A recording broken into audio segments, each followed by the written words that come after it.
everyone. My name is Krishna, and I'm going to be talking about a very interesting topic today. This project I did, the title, as you can see, it changed my life. It made me want to study exoplanets and delve deep into exoplanet research.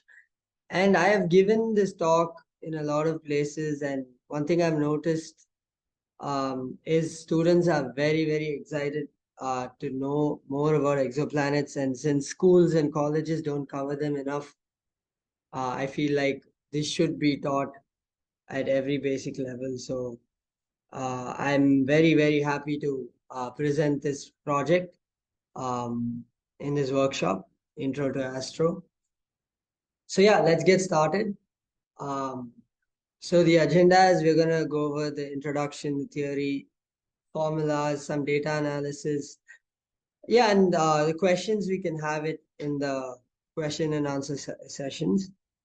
All right, so at the end of this talk and this lecture, I want all of you to know how to discover an exoplanet and obtain its properties.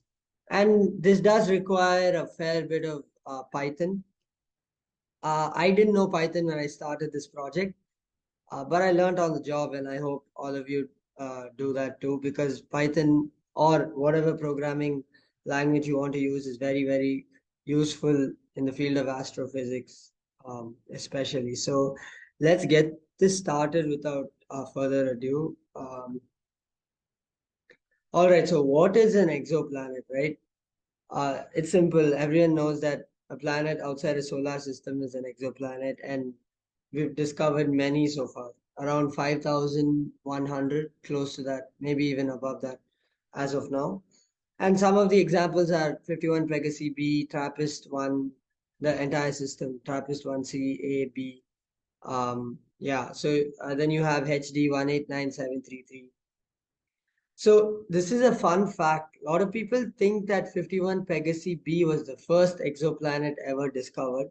That is the first planet outside of our solar system, which is not entirely true because it was discovered by two radio astronomers in 1992. Professor Michel Mayor and Didier Queloz, they discovered 51 Pegasi b in 1995. And the reason this got so much attention is because it was the first exoplanet or planet to orbit a solar type of star. So yeah, this was the start of something adventurous, and ever since, now we have 5,000 exoplanets, and now the search for extraterrestrial life has actually started. So, all right. So this is a very basic question I want all of you to answer. Does the Earth go around the sun? Now, I want you to pause the video if you're watching this and sort of try to answer this question. If you take a rocket or a spaceship and you go above, you leave Earth and you're trying to look at the solar system from the top, right? Does the Earth really go around the sun? Like, is the sun at the center of the solar system and do the planets go around it? Um, yeah, so I will be answering this question in the next slide. So why don't you pause it and see if you can answer this question? All right, so center of mass. We need to answer this question first before we get to that.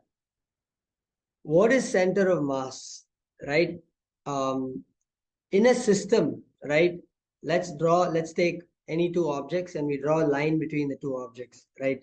There will exist a point in that line where it seems like all the mass is concentrated of that system, right? So if you take the sun and the earth, for example, the center of mass of that system is going to lie obviously closer to the heavier object because that's where it seems like all the mass is concentrated at, right? So this term is called barycenter in astronomy, right? The center of mass of any system, actually. So the answer to the previous question is the sun is not at the center of the solar system and it's not static. What I mean by that is the sun and the planets move around a common center of mass. This is the first most important point when it comes to solving or even attempting to understand exoplanets, to understand that the sun or the star and the planet move around a common center of mass. Right? This is a very, very interesting point, because the next question I'm gonna ask you is, why does the star and the planet choose to revolve around that point? Right? Uh, that's not a very easy question to answer. Sure, the mathematics of it, as we're going to see, might work out. But I'm asking, for, as a physicist, why do you think the star and the planet move around that particular point, the barycenter of the system, the common center of mass? So, yeah, I'm going to leave that question to you. I hope some of you answer that question in the Q&A session we're going to have. Uh, but yeah, so this is the basics. So you have a star and a planet, and both of them are moving around a common center of mass, right? Similarly, the sun and the other planets are moving around a common center of mass. In our solar system, the barycenter is actually inside the sun. The sun is so massive that that center of mass point, chooses to lie inside the sun, right? Now, fun fact, if Jupiter and Sun alone were the solar system, like if you removed all the other planets and you had just Jupiter and just the Sun, the barycenter actually shifts outside of the Sun. That's how massive Jupiter is, right? So I'm sure all of you know the basic formula for center of mass, right? I didn't write that down here because that is basic physics, and even if you don't know it, that's totally okay. You should look it up. But for, let's say, a two-body system with a star and a planet, it's M1 R1 plus M2 R2 divided by M1 plus M2. That's the position to the center of mass, right? So yeah, this is just the basics. So let's dive in further. So how do we actually know that there's an exoplanet, right? That's a very important point. There are many methods. So I'm not going to touch on the second, third, fourth, and fifth method, although all of them are equally interesting. I would love to answer questions on them later on. But today we're going to look at the radial velocity method. Right. So what is that method? How can we use it to detect an exoplanet that's light years away? I don't know. So yeah, remember, when we are attempting to detect a planet, we are only looking at a star. We're not looking at the planet. Right. So all our observations are done using the star. And remember, if there is a planet around, the star will also have a motion. We just discussed that, right? A planet and a star moving around a common center of mass. So if that planet was not there, would the star have a sort of wobbly motion happening? No, right? At least for the most part, no. So now that there's a planet, the star sort of wobbles around the center of mass, right? It has a very tiny motion around the center of mass. Now we've developed instruments over the years to precisely measure the changes in motion, but the basic concept is we are going to observe the radial velocity of the star, right? The back and forth motion of the star.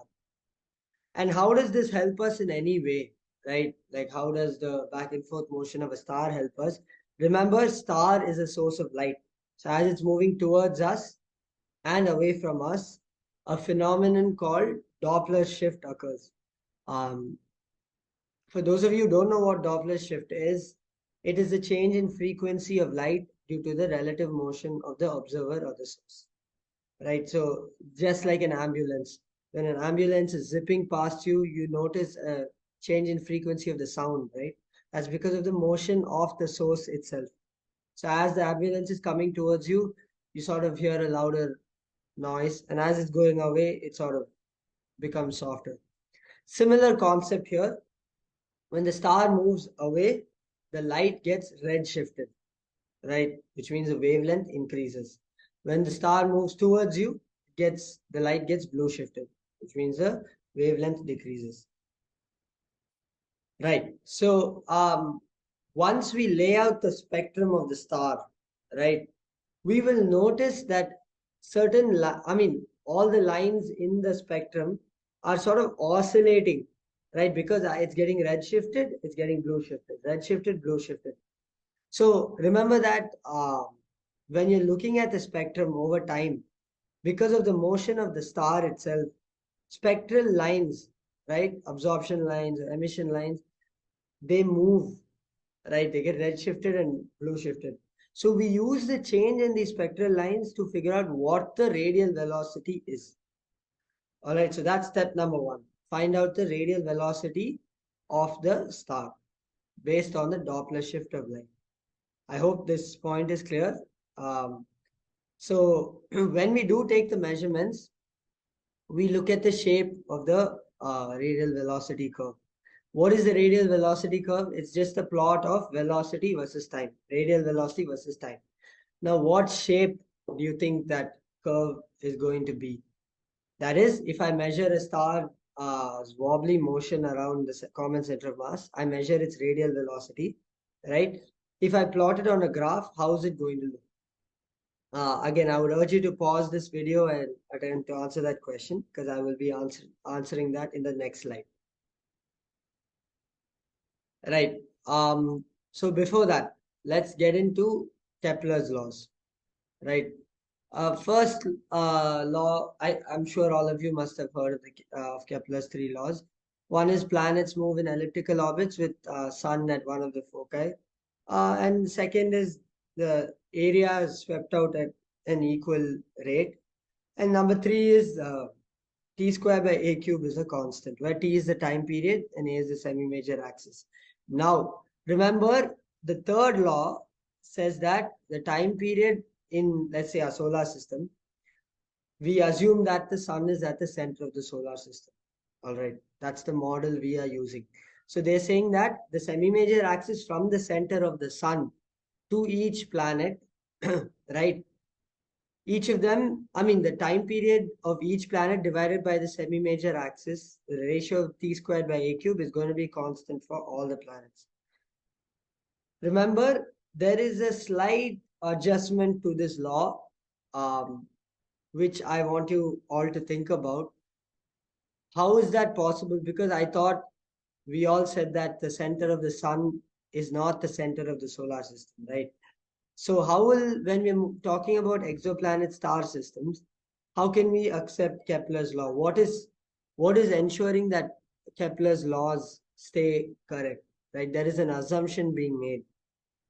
For that, I would have to derive the entire formula, and I will explain what assumption we're making. I don't think we'll have the time to get into the derivation today, but I can tell you what assumption is basically bringing us back to Kepler's law. Okay, so this is the basic formula for radial velocity, which I haven't derived. I'll be more than happy to have a separate session on it in the Q&A or even otherwise. So it's just K star, which is this entire term, into cos of theta plus omega plus e cos omega, right? It looks all messy and complicated, but it's really not. A is semi-major axis, I is inclination angle, P is your orbital period, E is your eccentricity, theta is your true anomaly, which is your angle which is swept. Omega is your angle of periapsis, which is the angle made to the perihelion. And E is your eccentricity, like I said. So this will give you your radial velocity. Now, how do we get, using the radial velocity method, how do we find the mass of the planet, right? So again, I have skipped the derivation for it, but I'm just going to give you just so that you have an idea. So you get this final equation after deriving from center of mass equations and Kepler's third law, which, by the way, again, I hope you've answered the question I asked about. Yeah, because in this case, our star itself has a motion, right? So our star has a time period. So I want you guys to think about how Kepler's third law makes sense here, right? And the answer to that is, in our solar system, we assume that the mass of the star is way greater than the mass of the planets. So we replace it with a central mass that is equal to the mass of the star. Right? In our exoplanet star system, we want to find the mass of the planet. Right? So we usually don't want to neglect the mass of the planet because we want to find the mass of the planet. But in reality, the mass of the star is really great. So usually a central mass is sort of replacing the star and the planets because the star is so huge. I understand that basically if you have mass of the star and mass of the planet, mass of the star plus the mass of the planet will approximate to give you mass of the star. That is the approximation being made. Right. So this last equation should give you the mass of the planet. Now, it only gives you mass of the planet into sine I. We do not know what I is from radial velocity method. What is I? It's basically how tilted your elliptical orbit is compared to your uh, sky plane, right? When you're looking up into the sky, you want to see at what angle is your star planet system moving with respect to your night plane. That's your angle of inclination. Another trick question. I want you guys to tell me how you would find the angle of inclination. How do you think we can gauge that value? But as of radial velocity method, it is not possible to gauge that value. So what we are left with is the product of the mass of the planet and the sine of the inclination angle. So we are essentially left with the lower limit of the mass. So we can have some sort of idea on what the mass is going to be like in terms of its lower limit, but we can't gain a very precise value for it. All right. Now, answering the previous question 3 slides back, what will the shape of a radial velocity curve be? Right. Now, I have made a animation to show you how radial velocity curves change as you keep changing the shape of the orbit. That is the eccentricity of the orbit. Right. I want you to guess which curve corresponds to E equal to 0, that is a circular orbit, and highly elliptical orbit.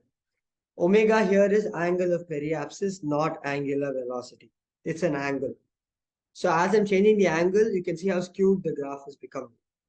Now, this is one of the exercises I'm going to leave for you is to make this animation. It's a fairly simple theoretical concept. It's more of a coding exercise. So I've given you the formula for radial velocity curve, right? RV equal to K star into E cos omega plus cos of theta plus omega. Now, you guys can take any value you want, assume anything, but I want a synthetic radial velocity curve for changing eccentricities. I want to see how it changes. So this is one of the exercises I'm leaving for you when you're free to do.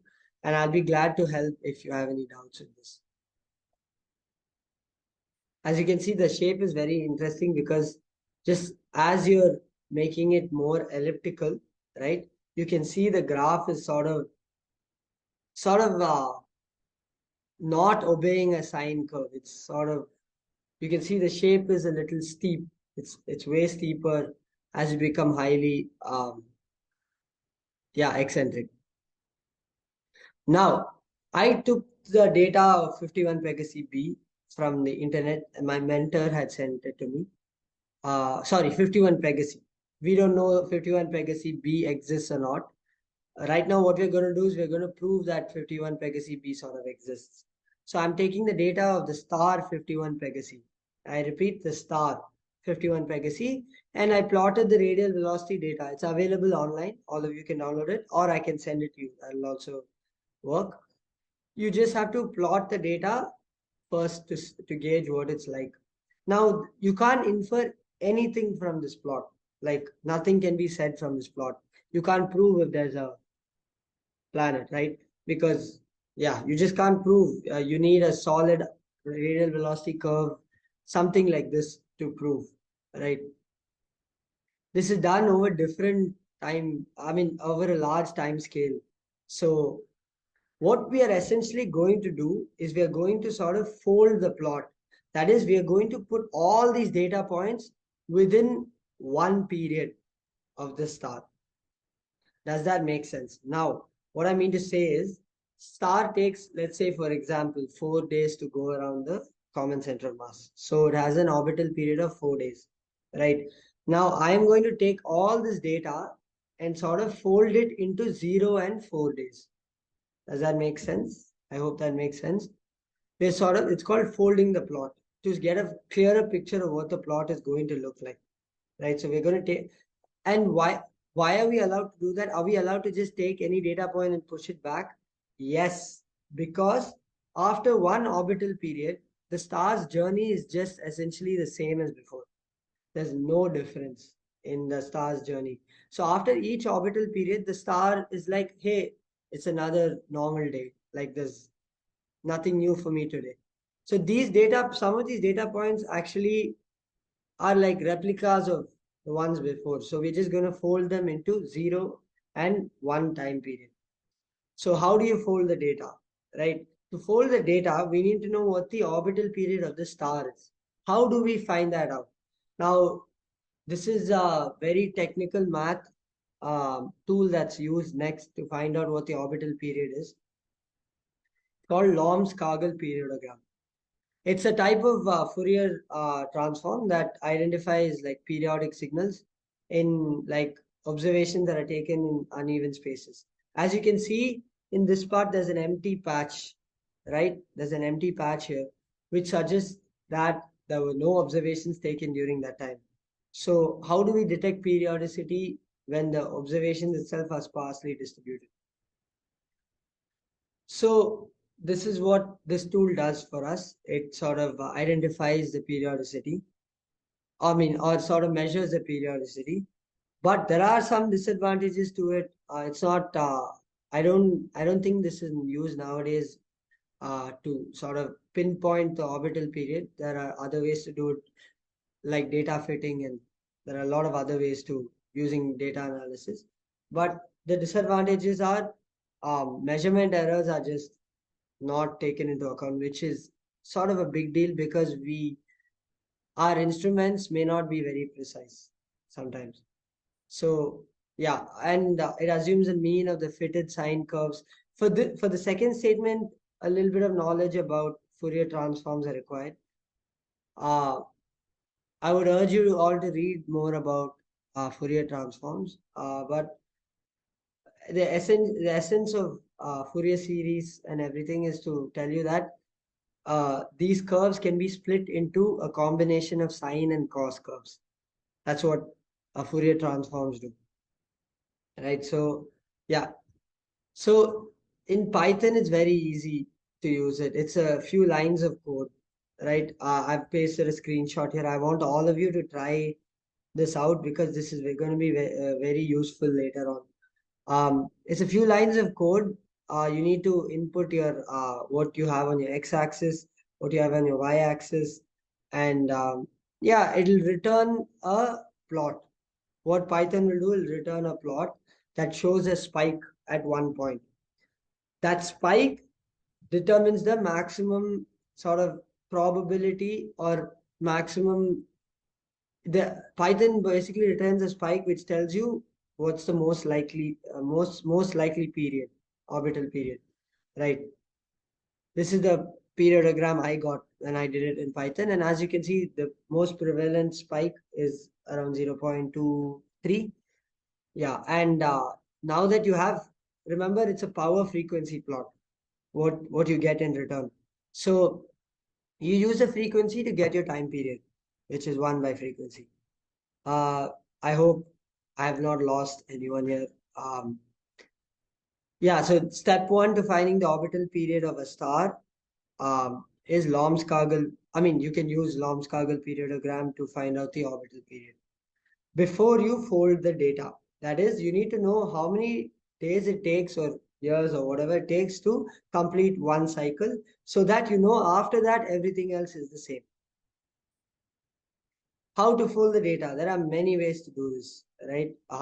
Many ways. This is one way I did for fun.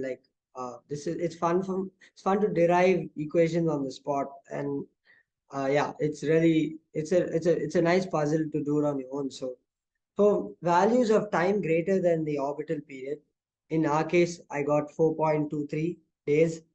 For values greater than that, I just input it into this formula which I derived. And this formula is nothing really. It just says I'm going to remove an integer number of periods or sort of integer number of residuals from your new period to extract the from the old period to extract the new period. So for example, let's take the orbital period of Earth around the Sun, which is 365 days. Now, I plug in the old time as, now I want to find out for 366th day, where will the data point belong? So my old time is going to be 366. My capital T is going to be 365. And as you can see, your left-hand side now becomes 1. Right. So your 366th point corresponds to the first point, like the data point for the first day. Does that make sense? I hope that makes sense, because you're essentially just taking something after the orbital period and pushing it back within the orbital period, because it's sort of the same data point. Right? The star is going through the same cycle. Once we do this, I got a beautiful result, which is a folded radial velocity curve. Now, this is not exactly enough to prove that an exoplanet exists. There is a lot of checks, something called Monte Carlo simulations you have to run. Lot of checks have to be done to ensure that it's a planet. But for now, let's assume that we have discovered 51 Pegasi b, which is the first exoplanet to orbit a solar type of star. Now, this is a beautiful sine curve. Now let us go back to the GIF I made, which my mentor asked me to make. And you can sort of see which curve it corresponds to, right? Is it the low eccentricity one or the high eccentricity one, based on which you have an idea of what the eccentricity might be, right? So it's looking like it's going to be sort of near to 0, because this looks like a proper sine curve. Right, and those tiny things above the dots you're seeing, the lines, are they're called error bars. They're the errors of your measurement, right, due to your instrument. Okay, so now how do we obtain the properties, right? This is a fairly, I would say, puzzling. This is the most puzzling part of, and the most frustrating part of this project is trying to implement this. At least it was for me, right?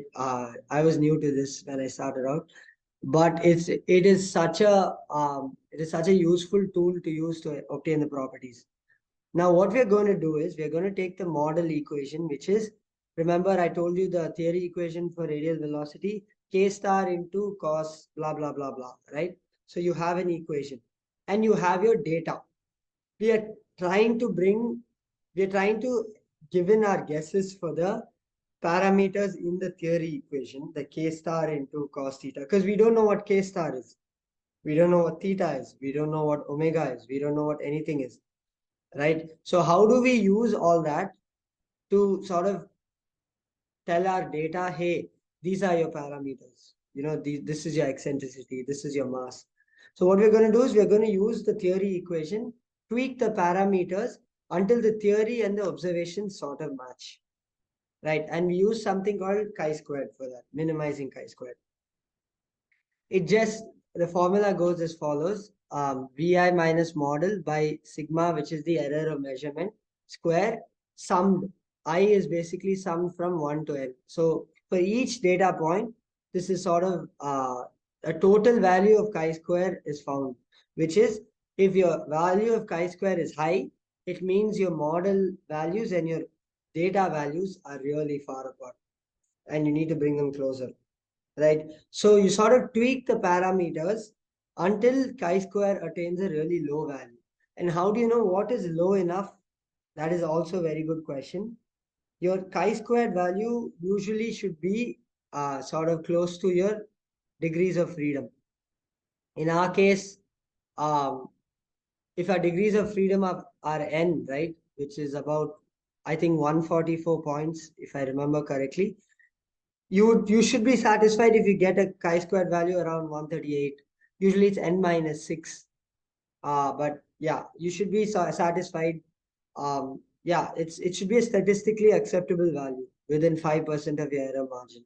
It's something you define, but usually it's okay if you get something around one. In my case, I got 142 and I got a great result. So how do you implement chi-squared, right? So again, there's a basic package in Python. There are many ways you can do it without a package. I did it without a package. I used another software called a solver in Excel side by side with Python, and I did it like that. So yeah, I'm going to repeat your theory equation and your data. You're trying to bring these two together, or rather, I'm trying to bring my theory equation to my data so that I know what the parameters in the theory equation tell me about the data. So once this data fitting is done, I'll get values for the K star, for the eccentricity, for omega in the uh, equation. So yeah, you can go through this online, or I would suggest come up with your own algorithm for minimizing chi-square. It's fairly simple. Now, this is a big question. How do we find theta from the time in observe? Because remember, we are only given with the time of measurement and the radial velocity. We are not given anything about theta. Now, if it was a circular orbit, it is very easy to find theta, right? Because your angular velocity is essentially 2 pi by time period, right? And now you know from theta, I mean from your time, you can find out theta very easily, right? It's not that difficult to find theta. So sorry, I made a slight mistake.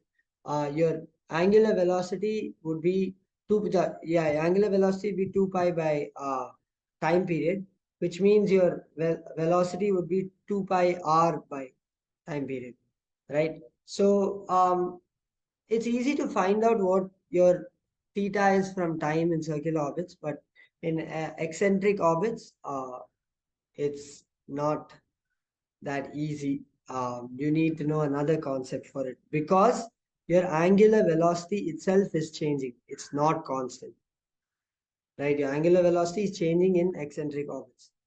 So for that, we need to know something called as eccentric anomaly. Now, this is also an angle, by the way. It's just a fancy name for another angle, which sort of which sort of adjusts your eccentric orbit so that it gives you the updated value of theta, right? So it sort of takes care of the eccentricity in some way. And again, I'm not going to prove how we got these formulas because we don't have time for that. But the formulas are pretty straightforward. So you have 2 pi into phase, where phase is the time by time period. That is, if I measure the time at the observations at 3 days, my phase would be 3 by time period, which is 3 by 4.23. So this equation, the first equation, should give you the value of E, which is the eccentric anomaly. And how can you solve this? You can solve it numerically in Python, Newton-Raphson method. There is a module in Python called solve Kepler. It's called solve Kepler. You can use that to directly calculate the value of E given the phase. All right. So that part is fairly straightforward, right? And like I said, in this section, how do we find theta from time? Remember, in circular orbits, omega is d theta by dt, right? And then if you take dt to the other side, you have omega dt equal to d theta, right? So in this case, omega itself is a function of time, which is why we can't just simply integrate like that. Using E, you plug it into the second equation and you find out theta. Now, this theta is going to be plugged into your theory equation, K star into cos of theta plus omega plus E cos omega, like I mentioned. Using that theta, once each theta is defined, you tweak the parameters and you minimize chi-square. I know I've dumped a lot of information now and it might seem like it's difficult, but take it slide by slide and I'll be happy to answer any questions regarding this. This is the final plot I got. And it seems to be a very good fit, at least to my eye. But you can't judge based on eye. You need to calculate the value of chi-square you get at the end. And you keep tweaking your parameters until your chi-square value reduces, right? Yes, so this is the black line is the model, which is the theory equation based on tweaking the parameters, and the blue is the data. As you can see, the parameters we sort of got in the end is satisfying our condition because the chi-square value is satisfying. These are the results I got. So I do have, I mean, based on this, my results are fairly close, excuse me, to the published papers. Now, I want to ask all of you something which might be a little tricky. In this slide, I told you we're finding the orbital period, right? But isn't this the orbital period of the star? How can we use this to find out the orbital period of the planet? Now, that is a question I want to leave you all with because that is a very, very fundamental question, right? So, why? Why does that? Why does this plot help us find the orbital period of the planet? How can we say? Let's say the mass of the star is 1,000 times more than the mass of the planet. How much more will the orbital period of the star compared to the planet be, or vice versa, whatever? So I want you guys to think about it and tell me, because whatever we've done so far, we've done with the stars information. And it seems to be enough. Even the value of eccentricity, we took it from, we sort of got from the star data. How can we say that the planet's eccentricity is this much or that much? Based on what I've given in the results here, how can you say this is all based on the data of the star? So I want all of you to tell me how come I can use this to find my the data of the planet. Um, Thank you, especially to my mentor from Indian Institute of Space Science and Technology for guiding me through this, Dr. Anand Narayanan.